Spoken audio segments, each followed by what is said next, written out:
అలవది dumping yard తీయమన్నట్టు dumping yard 50 కోట్ల రూపాయలు already ఉన్నాయి. అలా 134 కోట్ల రూపాయలు మొన్న తీసుకొస్తాం. 50 కోట్ల రూపాయలు ఆల్రెడీ ఉన్నాయి.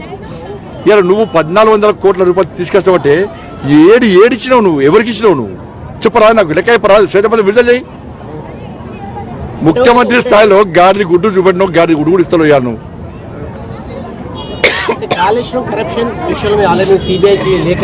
నేనేమంటున్నా అంటే నీకు చేత కాదు, కేసీఆర్ ను అరెస్ట్ చేసే దమ్ము నాకు లేదు,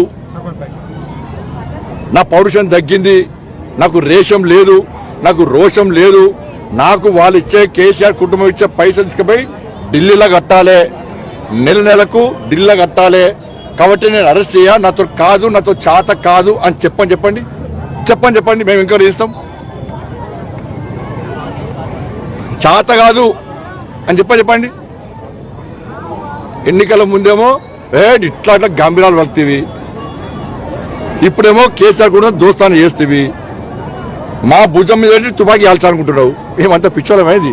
నేను మళ్ళీ చెప్తాను, నీతో చేత కాదు, నా రేషం లేదు, రోషం లేదు, చేవదర్శను నేను అని చెప్పు. చలో మేము ముందుకు వస్తాం. బండి సంజయ్ గారు, మీరు ఒక్కటి తెలుసుకోవాలి, మీ కిషన్ రెడ్డి బీఆర్ఎస్ తోటి అంటగాగుతున్నారు, అది మీకు తెలియదు అని చెప్పేసి కూడా మాట అన్నాడు. మేము అటువంటి కార్యకర్తలం కాదు, అటువంటి నాయకులు కాదు. కిషన్ రెడ్డి గారు ప్రతిసారి బీఆర్ఎస్ పార్టీ ప్రభుత్వం ఉన్నప్పుడు కిషన్ రెడ్డి గారు బీఆర్ఎస్ మీద కొట్లాడిన తీరు మమ్మల్ని రేవంత్ రెడ్డి గారు తెలియదు. ఇవాళ కరీంనగర్ లో ఇవాళ రేవంత్ రెడ్డి గారు వచ్చారు, రేపు అన్నొస్తున్నాడు ఓవైసీ. వీళ్ళిద్దరు కలిసి కరీంనగర్ లో ఏదో గ్యాంబ్లింగ్ చేద్దాం ప్లాన్ చేస్తున్నారు. నేను మీ ఆటలు సాగే ఇక్కడ అభివృద్ధి మంత్రంగా ఇలా మేము ముందుకు వస్తున్నాం. ఇలా కరీంనగర్ అభివృద్ధి వాళ్ళ ప్రజలకు ఇవాళ మీరు గెలిస్తే ఇక్కడ పన్నులు వేస్తారు, నీటి పన్ను వేస్తారు, ఇంటి పన్ను వేస్తారు, కరెంటు ఛార్జీలు వేస్తారు, లాస్ట్కు నర్స్ కూడా పైసలు అడుగుతారు.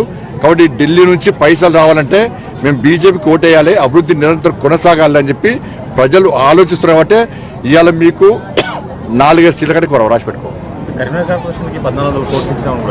అదే అన్న కదా, ఎక్కడ ఇచ్చిన మరి ఇక నేను బుక్ ఒకటి ఇచ్చిన, నువ్వు శ్వేతపత్రం విడుదల బుక్ నీకు పంపిస్తా, నువ్వు శ్వేతపత్రం విడుదల చేయి. నవ్వుకుంటారు జనం, ఇప్పుడు నేను చెప్తే నవ్వుతున్నారు. మాకు 2500 ఇచ్చే చేతగాలే,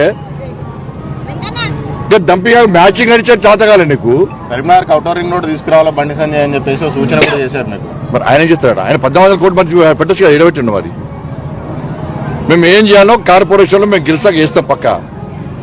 అంటే నువ్వేం చేయమన్నట, ఇప్పుడు నువ్వేం చేయమన్నట, నీతో నేను కాదన్నట. తలకాయ నడుతా అని కూడా, తలకాయ నగ్గిన పైసలు ఇవ్వన్న నువ్వు. నీ 1400 కోట్ల రూపాయలు ఎక్కడ తెచ్చింది? సోనియా గాంధీ ఇచ్చిందా, రాహుల్ గాంధీ ఇచ్చిందా, మల్లికార్జున ఖర్గే ఇచ్చిందా? ఎవరు ఇచ్చారు నీ పైసలు? పాకిస్తాన్ వాడికి వచ్చినావా, బంగ్లాదేశ్ వాడికి వచ్చినావా?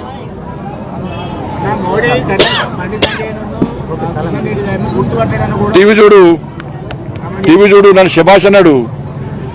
మేము కేంద్ర మంత్రులేము. ఫస్ట్ ముఖ్యమంత్రి గారు మీ మంత్రులు మంచి చూసుకో. మీ మంత్రులు నీకు వ్యతిరేకంగా నీ మంత్రులు, నువ్వు అటు పోయినా దావోస్ పోగానే ఇట్లా మీటింగ్ పెట్టుకున్నారు. కాబట్టి ఇలా ముఖ్యమంత్రిని బాగా తెలంగాణలో మాత్రం ముఖ్యమంత్రి బాగా గుర్తుపడుతున్నారు. ఎందుకు గుర్తుపడుతున్నారు అంటే ఈ ముఖ్యమంత్రి మోసపూరితమైన మాటలు అబ్బో చూసి ప్రజలు ఇలా భయానక వాతావరణం ఇలా తెలంగాణ రాష్ట్రంలో మాటలు నమ్మించి మాటలతో కుంపలు ముంచే ముఖ్యమంత్రి అని చెప్పి ఇలా ప్రజలకు అర్థమైంది. ఈ కుంపలు ముంచే ముఖ్యమంత్రి మాకొద్దు, వాగ్దానాలు ఇచ్చి ప్రజల కుంపలు ముంచుతాడు, ఓట్లేసుకొని పోయిన ముఖ్యమంత్రి ఇంతవరకు ఏం చేస్తలేడు అని చెప్పి ప్రజలందరూ కూడా ఈ మోసపూరితమైన ముఖ్యమంత్రి మాకొద్దు అనే పరిస్థితి వచ్చింది. ఇవాళ మీ ఎమ్మెల్యేలు, మీ నాయకులు గ్రామాల్లో నగరాల్లో తిరగలేని పరిస్థితి 6 గ్యారెంటీల విషయంలో. దాని మీద ఫస్ట్ మాట్లాడు. కాంగ్రెస్ లను ఇంకోళ్ళు కూల్చే అవకాశం ఇయ్యారన్నా, అంత అదృష్ట అవకాశం వెలిగారు, వాళ్ళే కూర్చుకుంటారు. ధన్యవాదాలు.